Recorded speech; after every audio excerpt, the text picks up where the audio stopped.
All right, everybody, welcome to Math with Grace. Today we're going to be working through Math 7, Book 706, Lessons 6 through 10. Lesson 6 begins on page 24, and it's titled Combining Integers in Vertical Form. It's basically just rewriting an equation. Not really a new lesson. Maybe this is just for review. But when we're adding a positive and a positive, we add the numbers and make the answer positive. When we're adding a negative plus a negative, we ignore the negative signs and add the numbers to make the answer negative. If you're adding a positive and a negative, or a negative and a positive, we ignore the sign, subtract the numbers, use the sign of the number that is the largest or the furthest away from 0 on the number line. So looking at some of these examples, right? 5 plus 12, you can stack it, and 17. The answer is the same whether you stack it or not, is kind of what this lesson is going over. Negative 5 plus negative 12, we ignore the negatives for now, add them together and get 17. Since they're both negative, it's a negative 17, right? I like to think of it as we went down 5 blocks, and we need to go down 12 more, so it's going to be a negative 17. For 5 plus a negative 12, what they want you to do is subtract them from each other. So 12 minus 5 is 7. Since 12 is the bigger number, it gets the negative sign. I think of it as we went up 5, and then from there we went down 12. I don't know. The way that is the best for you to think about it is the best way. If you already understand, if you think of it like a number line, maybe that's how you like to think of it. Let's see here. If this is my 0, so 1, 2, 3, 4, 5. 1, 2, 3, 4, 5, 6, 7, 8, 9, 10, 11, 12. Sorry, it's not exactly, and I don't need all that. But if we are going down 12, right, you're starting at 5. And you're going back 12. So 1, 2, 3, 4, 5, 6, 7, 8, 9, 10, 11, 12, right? We end up at negative 7. And so that's where we're at. I mean, there's lots of different ways to think about it. If you have a way that works for you, then that's what you should stick with, okay? So negative 9 minus 3, so we go down 9 and then down 3 more, is at a negative 12. Negative 7 plus 16, right, is the same as 16 minus 7. It's the exact same thing. Remember, the commutative property tells us we can put these in whatever order we want. Okay, so 16 minus 7 is 9. Positive 9, right? The 16 is bigger. It's positive, so our answer is going to be positive. 8 minus 5, 3. Now, let's do number 2 together, because 2 is a two-step, well, sort of a two-step process, but actually has a variable in it, so it's more algebraic. X plus 6 is greater than 4. All right, we want to get x by itself. 6 is being added to x, so we're going to do the opposite and subtract. Both sides of the equation, what we do on one side, we have to do on the other, or it changes the whole thing. 6 minus 6 is 0, so x is greater than 4 minus 6. If you think of it in the block way, like I spent too much time playing Minecraft, so that's just how I think about it. You could think about it in the number line. You could think about it how the instructions up here say, but I go up 4, and then I come down 6, so I came down all of these plus 2 more blocks, right? Because that's how you get to 6. And so now I'm at negative 2. That's how my brain processes it. And your brain maybe doesn't process it that way, and that's totally cool. Maybe you see a number line. Maybe you just do it like this. All of those ways work. Math is not a single route kind of way. I'm not going to force you to do it a certain way. You do it the way that works for you. All right. X minus 12 is less than 8.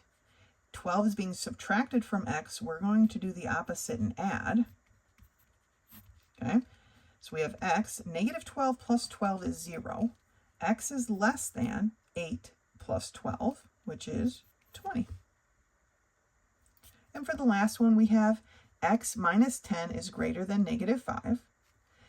10 is being subtracted from x. We're going to do the opposite and add. So then we have x, negative 10 plus 10 is 0. X is greater than negative 5 plus 10. Right? So we went down 5 and then we went up 10. And so we ended up at a positive 5. Or we could just think of it as 10 minus 5, right? We could just switch the order. Because of the commutative property, that's totally fine. 10 minus 5 is 5. So x is greater than 5. Okay? All right. That's it for lesson 6, lesson part. Not really a lesson, really. We've been working with these. Just more practice. Go ahead and finish the We Remember. Meet me back here when you are ready for lesson 7. Lesson 7 begins on page 29, and it taps off of what we did in lesson 2 and 3. Since division is the opposite of multiplication, the rules for dividing positives and negatives are like those for multiplying. If we are dividing the same signs, we have a positive quotient. It's exactly the same. If we're dividing different signs, then we have a negative quotient or negative answer. So let's take a look at some of these. Okay, same signs, positive answer, opposite signs or different signs, negative answer. Right, so 28 divided by 7. Or sorry, negative 28 divided by 7. Negative divided by a positive, my answer is going to be negative. And how many 7s are in 28? There are 4. Okay. Negative 45 divided by a negative 5. Same signs, positive answer. How many 5s are in 45? 9. For part C, negative 35 divided by 7. Different signs, negative answer. How many 7s are in 35? There are 5. For number 2, we have 72 divided by a negative 8. Positive divided by a negative, different signs, negative answer. How many 8s are in 72? There are 9. Here we have 64 divided by a negative 8. Different signs, negative answer. How many 8s are in 64? 8. Okay, I'm going to let you go ahead and finish the rest of these on your own. Same signs, positive answer. Opposite signs, negative answer. Okay, that's the gist of it. Multiplying or dividing is the same. Okay, the same. It says they are like them, but it should say they are the same. Okay, all right, go ahead and finish that. Finish the We Remember. Meet me back here when you're ready for lesson 8. Lesson 8 begins on page 34, and it's titled Solving Fraction Questions Using Proportions. Now, we have not been using the proportions because we are setting these up just as mathematical equations, and it says here that you want to solve them like you solve percentage problems. So we're just going to jump right into the work, right? So let's look at page 35. The question is, what is 2/3 of 84? So how do we write that as an equation? Do we know what the what is? No. What does the word is mean in math? Equals 2/3. The word of means to multiply. And it says of 84. This is the equation that's happening here. We don't need to worry about all of this. I feel like this just makes it a lot more complicated. Let's just solve the question that's being asked. Now, to solve this problem, in your calculator, you are going to put 2 times 84 divided by 3. We have a fraction here, and so we have to take into account that some of this is division. So that's how we put it in our calculator. So let's take a look here. If we take 2 times 84 divided by 3, all in one step, right? The calculator understands the order of operations. It knows what to do. We hit equals. The answer is 56. Okay. Now, this one, Part 2 is set up a little bit different because we have a number before our equal sign. 16 is, so 16 is means equals 2/5 of what number? Of meaning multiply. What number we don't know. So we can put a variable. You can put an n, x, whatever variable you want to put, okay? Now we have to solve this. When we have a fractional coefficient, a coefficient is a number before a variable. When we have a fractional coefficient before a variable, normally, right, if it's being multiplied, we divide, but here we have multiplication and division happening at the same time. It's being multiplied by 2, so we are going to do the opposite and divide. It's being divided by 5, and so we are going to do the opposite and multiply. And what happens is we end up multiplying both sides by the reciprocal of the fraction. We flip the fraction over, and we multiply that on both sides. 5 divided by 5 is 1. 2 divided by 2 is 1, so now my x is by itself. Over here, I have 5 over 2 times 16, right? To set that in our calculator, you're going to take 5 times 16 divided by 2, okay? Just like we did last time. So 5 times 16 divided by 2 all at one time equals 40. So the answer is 40. Okay, let's do number 3. 16 is what fraction of 64? Almost identical problem setup to number 2. 16 is means equals what fraction, we don't know, it's going to be an x, of 64. Of meaning multiply 64. Now, this right here, what fraction, tells me that the answer needs to be a fraction. Okay, this said what number, so we figured out the number. This is saying that the answer is going to be a fraction. X is being multiplied by 64. We're going to do the opposite and divide. Okay, so now that x is equal to, because 64 over 64 is 1, I wrote 16 over 60. This should be 64. Okay, x is equal to 16 over 64. I'm just rewriting it to have more space to do work. Now, if you went to your calculator and you took 16 divided by 64, you're going to get a decimal, okay? But the question's not asking us for a decimal. They're asking us for a fraction. So from this point, we need to reduce this fraction so that we can have a fractional answer. Now, right off the bat, you see a 16 and a 64. We know a 2 goes into those, but that's kind of small. We know 4 goes into this, right? 4 goes into 16, 4 goes into 64. Is there a number larger? If you don't see the larger number, then do the small ones until you get down to the simplest form, right? But what we have here is that 16 actually goes into 64 evenly. Okay, now maybe you don't see that right away, but that's okay. If you started with the 4 or maybe an 8 or even the 2, just keep reducing until you get to the simplest form.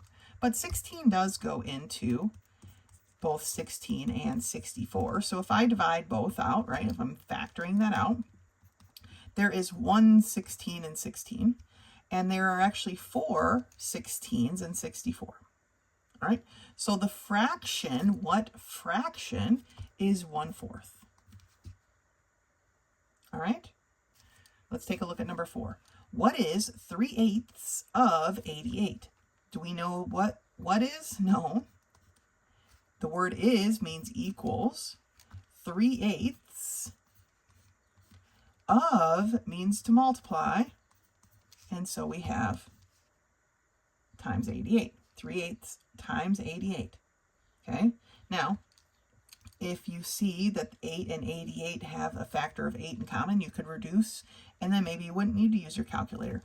If you're just going to go put it in your calculator, it's 3 times 88 divided by 8. But I'm going to go ahead and reduce because I know that 8 goes into 8 itself and into 88. There's 1 8 in 8, and there are 11 eighths in 88. Now, because I only have a 1 in the denominator, I can forget about it and just multiply 3 times 11, which is 33. Okay, you would have got the same answer here. Let's go ahead and try it. 3 times 88 divided by 8 is 33. So you'd have got the same answer if you did it on your calculator. Let's look at number 5. 14 is 1/2 of what number? 14, the word is means equals. 1/2, the word of means to multiply, but we don't know what we're multiplying by. Remember, just like we did up here in number 2, we have a fractional coefficient.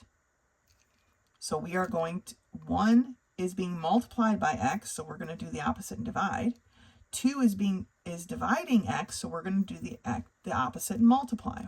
So basically, we're multiplying by 2. 2 over 1 is 2, but this allows these to cancel out and leaves our x equaling 2 times 14. 2 times 14 is 28. Okay? Last one. 54 is what fraction of 81? So 54 is what fraction, we don't know, of 81. Okay? X is being multiplied by 81. We're going to do the opposite and divide. I'm going to rewrite it over here so that it's easier for us to work with. 54 over 81. Now, these have a factor in common. This one is not super clear. So we're going to start small.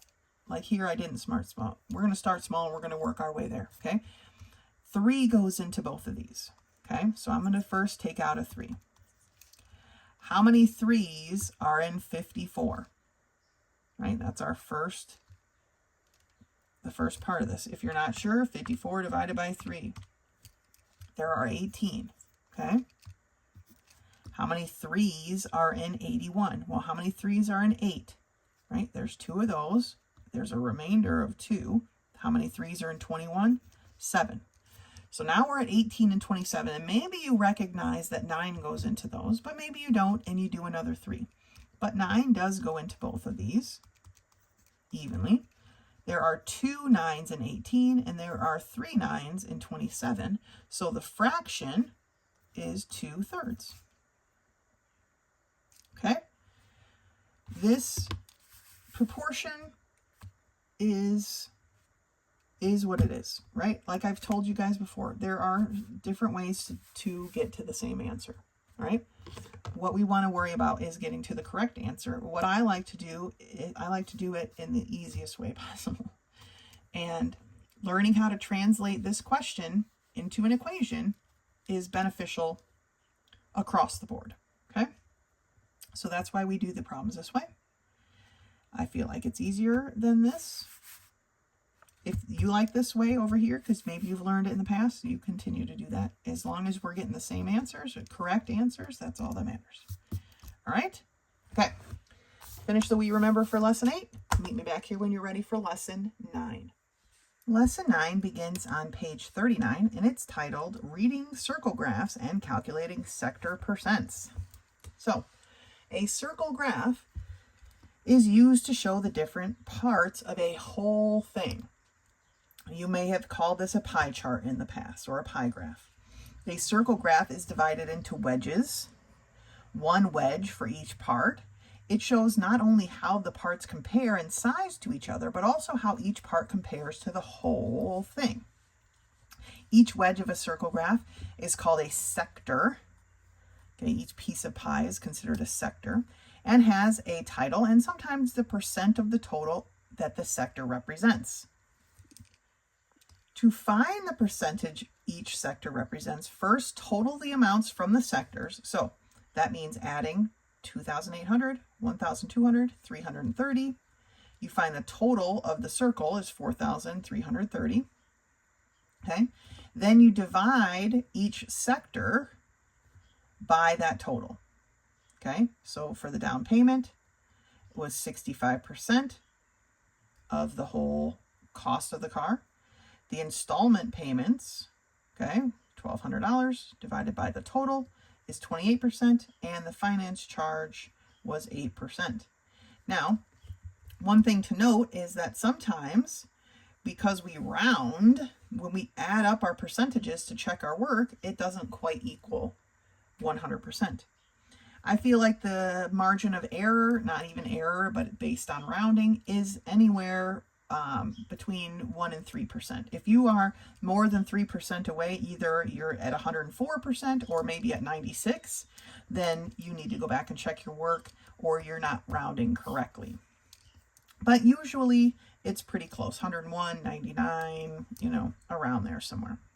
All right, let's turn the page and do one of these together.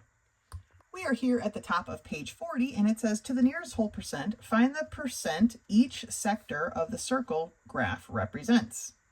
Okay, some of them they've written off to the side here. This is January operating expenses for Great Hills Christian School. Okay, the biggest wedge or sector, right, is payroll. They got to pay their teachers. Then they have their utility bills, electric, gas, whatnot, books and supplies, and then repairs and maintenance was that little cube. Okay, so the total expenses for January we're going to add up all of these things. So grabbing my calculator. Okay, we have payroll at $5,450. Okay, so it didn't give us a lot of room to work, so I'm just going to add them up as I go. The utilities were $280. Oops, plus $280 plus the $180 books and supplies plus the $90 worth of repairs and maintenance. The total cost for running the school for January was $6,000. Okay. Payroll expenses were what percent of the total? This one I'm going to write out. So we take the amount of payroll, $5,450, divide it by the total expenses. Okay, and then we're going to times that by 100. So 5,450 divided by 6,000 times, because remember the calculator knows the order of operations, times 100 equals 90.83%. So I know I'm writing into my circle, but that's okay. It's 90.83, repeating. But they want to the nearest whole percent. So I'm rounding a 0 based on an 8. Because the 8 is greater than 5, it's going to bump that 0 up to a 1. So it is 91% of the total. The cost of books and supplies was about what percent? Well, books and supplies is here, so it's 180 divided by 6,000, because it's still the total cost, times 100. So 180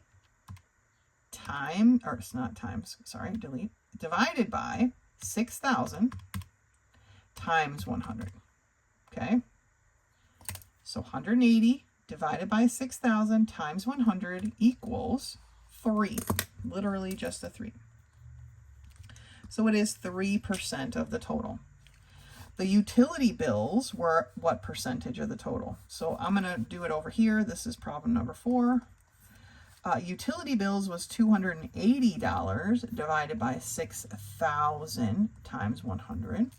Okay, so 280 divided by 6,000 times 100 equals 4.6 repeating. So 4.6 repeating.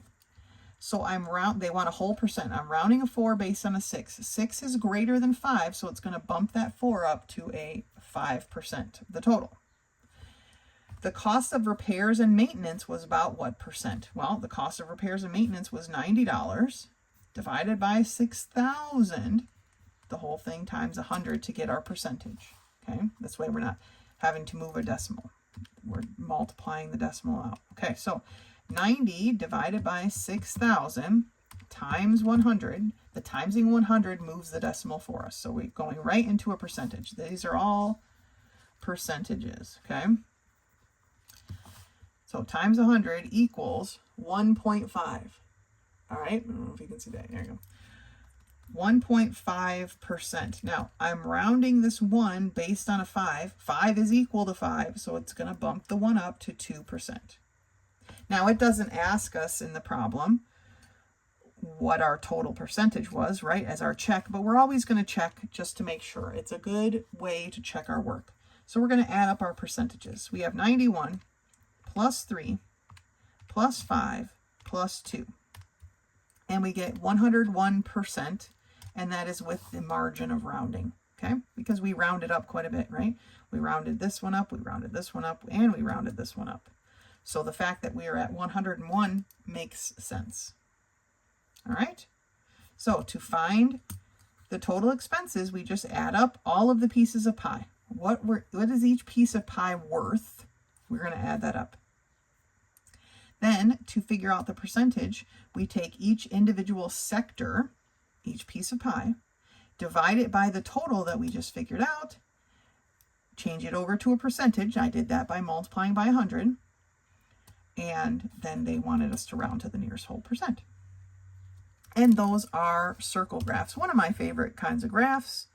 I'm not a super graph gal, but circle graphs are kind of nice. All right. That's it for lesson 9.